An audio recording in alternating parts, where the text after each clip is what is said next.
good fathers one day.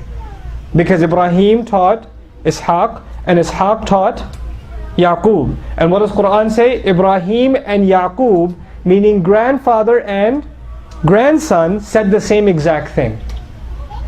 Did they say it at the same time? No. They said it 2 generations apart from each other. Ibrahim was talking alayhi salam to Ismail and Ishaq. Yaqub alayhi salam was talking to his 11 sons. He was talking to his 11 sons. But they said exactly the same thing. وَوَصَّى بِهَا إِبْرَاهِيمُ بَنِيهِ وَيَعْقُوبُ يَا بَنِيَّ إِنَّ اللَّهَ اصْطَفَى لَكُمُ الدِّينَ فَلَا تَمُوتُنَّ إِلَّا وَأَنْتُمْ مُسْلِمُونَ. That's incredible. That Allah says the grandfather and the grandson gave the exact same advice. Why? Because the tarbiyah was passed down, not just on how to be a good son, but one day how to be a good father. How to be a good father. That's the kind of tarbiyah. In other words, we're going to be giving tarbiyah to our children even when they become fathers. Even when they get older, we're going to give them advice about raising children. And they're going to see that from us. And if we do our job right, we're going to look back. You know, a lot of parents, they were abusive. A lot of parents were abusive. And they yelled at their children and they insulted them and they put them down and all these kinds of things. And so when they have children, they say, I'm going to be different from my father. I'm not going to be like my dad. I'm going to love my child. I'm going to be this way, that way, or the other way. We end up being exactly like our fathers, whether we like it or not, by the way, in one way or another way. But here what we're learning is the power of generation after generation if you do your job right with your children. If you do your job right. And by the way, another important question, are Ibrahim's children the same quality as Yaqub's children? Are Ibrahim's children, who are Ibrahim's children alayhi salam? Ismail, Ishaq. Who are Yaqub's children? Yusuf alayhi salam, Binyamin, and the rest of the brothers. Same quality or no? No. But the advice is the same, right? The advice is exactly the same. How come? What Allah is telling us, teaching us here is, it doesn't matter if you have easy kids or difficult kids, you have to do your job.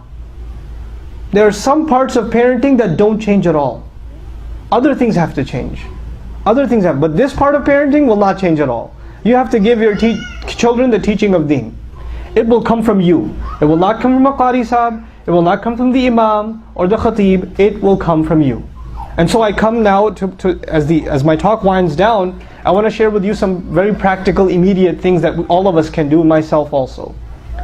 I personally believe that Islamic education needs to experience a revolution. That's my personal belief, that Islamic education needs to experience a revolution. What do I mean by that? There's Islamic studies for the alim.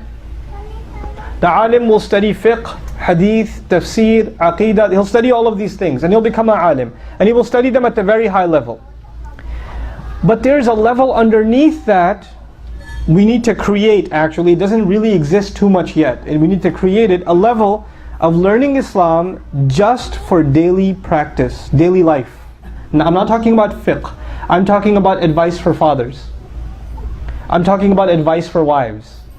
Just a curriculum. How to be a good Muslim wife. How to be a good Muslim husband. How to be a good Muslim father. How to be a good son. How to be a good daughter. What advice does Allah have? Entire curricula just based on making us good human beings. This is education. Real education is not that you know how to do C++ and you're Microsoft something certified and you're Cisco certified and on top of that you have an accounting degree and you got an MBA. All of that means you can make money. That does not mean you're educated. That just means you can make money. That's it. That's all that means. That does not make you a better human being. I know plenty of physicians that are terrible human beings. I know plenty of programmers that are horrible human beings. They're very jahil, they're uneducated in how to be a husband. They're uneducated in how to be a father. What good is their education? All that is skilled labor. You're just a better worker at the factory. That's all it is now. It's a virtual factory, but that's all you are. We have to revolutionize Islamic education in that we have to create these, Islamic education revolving around becoming better human beings. Adab.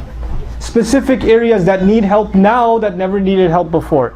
I told you what's happening inside the home is being targeted.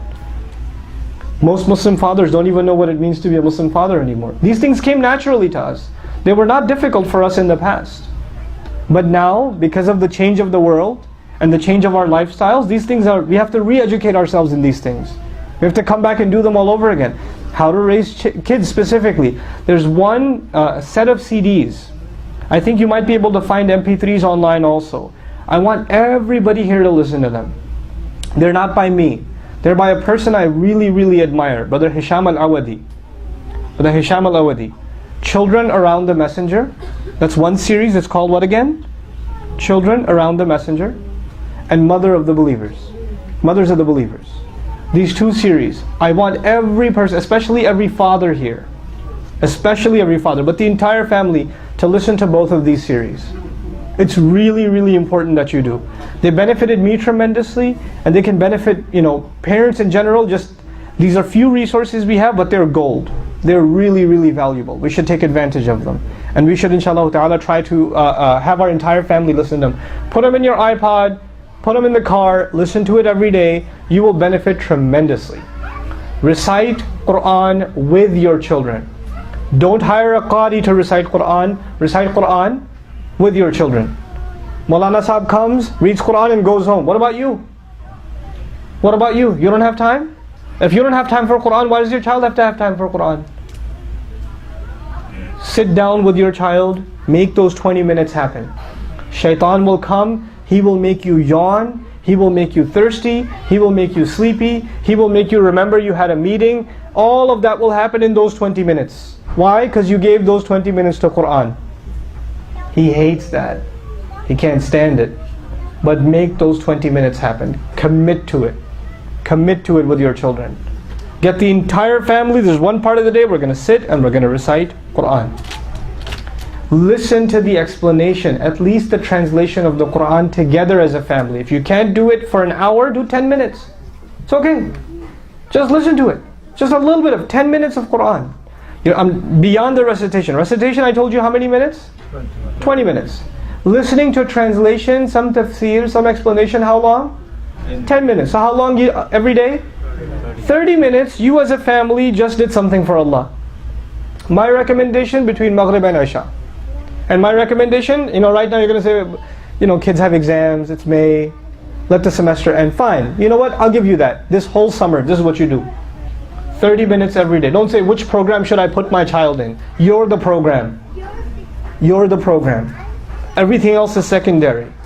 We have to come to terms with that. Islam is not on autopilot. And I end with this, guys. Islam is not on autopilot. What do I mean by that? We were raised in a Muslim, many of us, including myself, were raised in a Muslim country. Our parents didn't have to worry about our beliefs. They didn't worry. Is my child going to become a Christian? Is he going to become atheist? Is he going to become Jewish? They didn't have to worry about that. They didn't have to worry, is my child going to go somewhere else and not pray Jumu'ah? They didn't have to worry about that. That thought never came in their mind. They don't have to worry that, they didn't have to worry about you that you're going to end up in a gang or drugs or run away from home. They didn't have these issues. So Islam, they didn't have to worry about teaching you too much because the entire society in some way or another was teaching you. The school was teaching you, the adhan was being heard all over the neighborhood. Society was giving you Islam. Are we in that situation now? No. So you cannot raise your kids the way your parents raised you, because you're not in the same world. Everything you assumed will just be okay. It'll be okay. We came out okay. You came out okay because you lived in a different world, buddy. This is a different world. We have no guarantee our children will be holding on to Islam. We don't have that guarantee. We don't. The pollution outside is not just of, car smog. The pollution outside is of kufr, is of raib. Taraddud, people are becoming doubtful. I cannot begin to tell you how many teenagers I've met who are not sure about Islam. They're just not sure. And they hear so many bad things about the deen all the time. We're in Texas after all. They hear so many terrible things. To this morning, 2 Mormon teenage boys came to my house before Jumu'ah. Knocked on the door. Teenage boys, it's amazing, right? Teenage boys doing da'wah. I was like, man, if we had that, that'd be awesome. Which teenage boys you see get dressed up, they get dressed really nicely, like a uniform. They grab their bikes, it's 92 degrees outside, and they go house to house. We want to tell you about the Word of God. You know how much courage that takes? And before I start ripping their religion apart, I'm going to say, man, I appreciate what you guys are doing. That's amazing. They don't even have the truth. And they're so dedicated, and they were able to put that into their kids. Why? Because the Mormon community decided our children are our top priority, forget everything else. We're not going to preach our religion, we're not going to teach it to anybody else, we don't have to build huge centers, all we have to worry about is our kids. That's it. We make sure they understand our religion. So they're teenage boys carrying this religion, you know. And I'm sitting and I'm talking to them, and you know, they believe this is the word of God, and it's a miracle. I was like, wow guys, it's not a miracle, but I really appreciate your dedication. I really, really appreciate your dedication. That's the kind of, I'm not saying we become Mormon or be like the Mormons, but I am saying, man, when you see something good, you should appreciate it. If they've got a good quality, it is to be appreciated, you know. We have something to learn from other communities. We do. And I tell you very quickly, the world is shifting. It's going to be people who believe in God on the one side and people who don't believe in any God on the other side. Right now we have disagreements among each other, different schools of thought, even Muslim versus Christian versus Jewish versus Hindu, etc., etc., etc. Pretty soon the world is polarizing along two lines. I don't believe in any God. In any religion, I believe in a God. That's the shift that's happening. That's the polarization that's happening in every corner of the United States. And it's happening like wildfire. Don't you for a second think it's not going to affect the Muslim community. It is. It absolutely is. You and I have to learn Quran as parents, not for our children, for ourselves. We have to learn Quran, we have to love it so much that our children, as they're raised, they know, my dad, somebody asks, what does your dad like to do? They say that he loves to learn the Quran. He's always talking about the Quran. I learned everything I know about the Quran, most of it I came from my dad. He's always listening to an explanation of it. He's always telling me to recite more. He's always memorizing it. He loves the recitation of it, all this stuff. We have to become a nation of Quran. Why? Because the Prophet ﷺ was surrounded by people who doubted, just like we are surrounded by people who doubt. And the only thing that gave him belief was what? Quran, the word of Allah. It kept him strong. We have to become that nation again. Us and our children. We have to become the generation of the Quran. It has to become central in our life. 30 minutes a day is starting point. 30 minutes a day. But for yourselves, the parents, I don't care if you're 45 or 55 or 65 or 75, start memorizing Quran. Start doing it. Allah didn't put an age limit on it. Allah did not. That's you. Allah didn't do it. Show Allah you love His book, and Allah will put blessings in your life you didn't even see.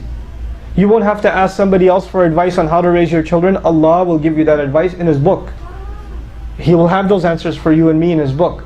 We have to have that direct relationship with this book. I tell you, most of our problems in the Muslim community are because we are disconnected from the Quran. We don't feel for it, we don't feel a love for it, we don't have a relationship with it, we don't go to it for advice. We don't recite it every day. We don't care to memorize it. We don't care to learn more and more of it. We haven't shown it enough love. This word Allah honored this ummah with, and we haven't given it enough love. If we did, I tell you, our problems would start disappearing. I guarantee you. You know? Allah Azza wa Jalla talks about the people of the book. He says, وَلَوْ أَقَامُوا التَّوْرَاةَ وَالْإِنْجِيلَ لَأَكَلُوا مِنْ فَوْقِهِمْ وَمِنْ تَحْتِ أَرْجُلِهِمْ. If they only established the Tawrat and the Injil, they would have eaten from above and below. Their dunya would have become Jannah. If they only establish Tawrat and Injil, what is Allah saying to us then? If we only establish what? Quran. You will eat from above and below. Allah will make dunya into Jannah. Just come back to His book. This is the real advice to parents. The memory we leave our children with, my dad loved video games, my dad loved movies, but more than anything else, he loved Quran. He really liked basketball, but he loved Quran. Quran he really, really loved. And he made sure, he wanted us to love it too. He used to tell us stories from it. He used to give us advice from it. Tell your children the amazing stories from the Quran. And you won't be able to tell them if you yourself are not amazed by them. If you're not in awe of the story itself, you won't be able to impress your children. But man, from early childhood, you, not anybody else, you tell the stories from the Quran. You will have to do it. I was teaching one of my daughters the story of Yusuf alayhi salam the other day, and I didn't finish the story. She's been asking me 4 days about what happened. He got thrown into jail.